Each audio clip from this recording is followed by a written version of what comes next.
নমস্কাৰ বন্ধু বান্ধৱীসকল, মোৰ অন্য এটা ভিডিঅ'লৈ আপোনালোকক বহুত বেছি স্বাগতম জনাইছোঁ। ইয়াত দেখিব পাৰিছে আচলতে আমাৰ ঘৰৰ মানুহ এজন ঢুকালে, সেইবাবে চুলি কটা হৈ আছে। সেইটো বাদ দিয়ক বাৰু। আজি এই ভিডিঅ'টোৰ জৰিয়তে মই আপোনালোকক দেখাব চেষ্টা কৰিম যে ঘৰতে এই ডিচেম্বৰ মাহৰ সময়ত আপোনালোকে কেনেদৰে বেঙেনা পুলি পচাব পাৰে, সেইটো দেখাব চেষ্টা কৰিম। তো ভিডিঅ'টো শেষলৈকে চাই থাকক। বন্ধুসকল, তো আমাৰ প্ৰথম কামটো হ'ল যে আমি কিনি অনা বেঙেনা গুটিখিনি পানীত 8 ঘণ্টা সময়ৰ বাবে তিয়াই থৈ দিম। তাৰ পাছত আমি এনেকুৱা ধৰণৰ এটা প্লাষ্টিকৰ বা ডাঠ কাগজৰ পাত্ৰ ল'ম, যাৰ আপোনাৰ হাইটটো 6 ইঞ্চি হ'ব, আৰু তাত এনেধৰণে ফুটা কৰি ল'ম যাতে যোনখিনি আপোনাৰ এক্সেছ পানী থাকি যায় সেইখিনি ওলাই যায়।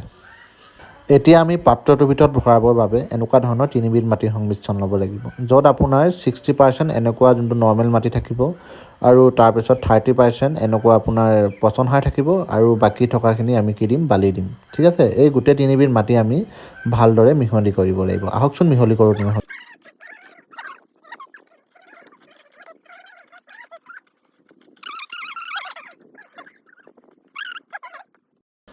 এয়া দেখিছে মাটিখিনি ভালদৰে মিক্স হৈ গ'ল। এতিয়া মাটিখিনিত যাতে কোনো ধৰণৰ নমি অৰ্থাৎ বাষ্প নাথাকে, সেইবাবে মাটিখিনি আমি ইয়াত এনেদৰে হাতে ভালদৰে মিক্স কৰি অলপ দেৰি ৰ'দত শুকাব দিম, যাতে মাটিখিনি ভালদৰে শুকান হৈ পৰে।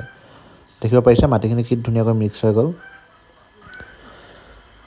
এতিয়া আমি কি কৰিম বন্ধুসকল, মাটিখিনি এনেদৰে অলপ পাতলা কৰি দিম, যাতে শুকাবলৈ সুবিধা পায়। আচলতে গোটেইখিনি একে জেগাতে দম খাই থাকিলে ভালদৰে নুশুকায়। এনেদৰে যদি হাতে আমি ভালদৰে বস্তুটো ফেলাই দিওঁ, তেতিয়া বস্তুটো ভালদৰে শুকাব সুবিধা পায়। এতিয়া শুকাই লওক এইখিনি।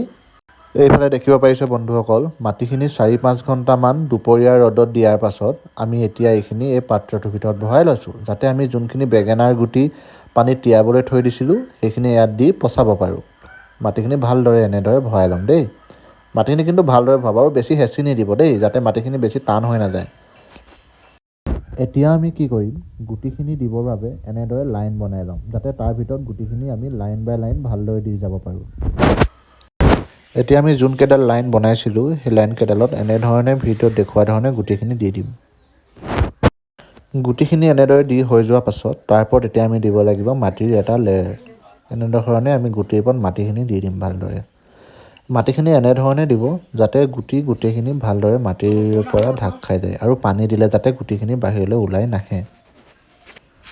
শেষত আমি কি কৰিম, যোনখিনি মাটি দিলোঁ সেইটো হাতেৰে লাহে এনেদৰে দবাই দিম।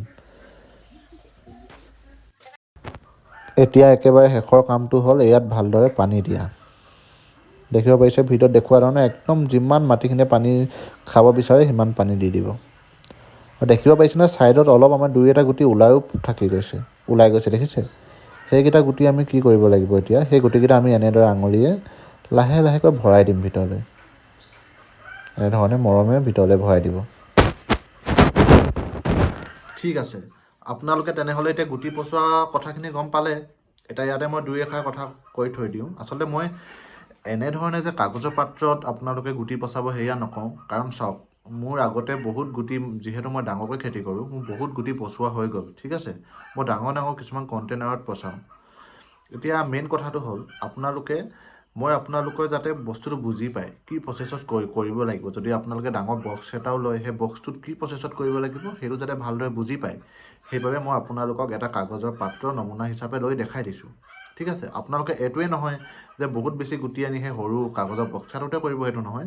আপোনালোকে গুটিৰ পৰিমাণ, ঠিক আছে, যদি আপোনালোকে কম গুটি আনে তেনেহ'লে সৰু পাত্ৰ ল'ব, যদি ডাঙৰ গুটি আনে ডাঙৰ পাত্ৰ ল'ব। ঠিক আছে, যিহেতু এতিয়া ঠাণ্ডা দিন দেই, ঠাণ্ডা দিনত কি হয় আচলতে গুটিবোৰ পচিবলৈ অলপ কষ্ট হয়।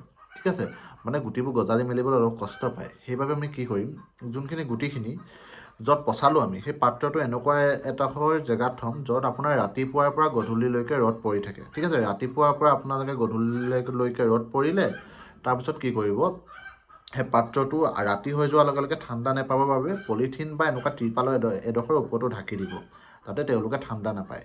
আৰু পুৱা হৈ যোৱাৰ লগে লগে সেই পলিথিনটো আঁতৰাই দিব, যাতে আকৌ ৰ'দ পাব পাৰে। এনেধৰণে কৰি থাকক। আৰু যদি মাটিখিনি যদি শুকাই যোৱা যেন লাগে, তেনেহ'লে অলপকৈ পানী দি দিব তাত। আকৌ ৰ'দ পালে আকৌ শুকাই যাব, 2-3 দিনৰ পিছত আকৌ পানী দি দিব। সেনেধৰণে দেখিব আপোনালোকে যে গুটিখিনি গজিব ধৰিছে। গুটিখিনি গজা আপোনালোকে এমাহৰ পিছত তাৰ পৰা উলিয়াই বেলেগ পাত্ৰত ৰুব পাৰে। ঠিক আছে, ধন্যবাদ। মোৰ চেনেলটো তেনেহ'লে আপোনালোকে ছাবস্ক্ৰাইব কৰি থ'ব দেই।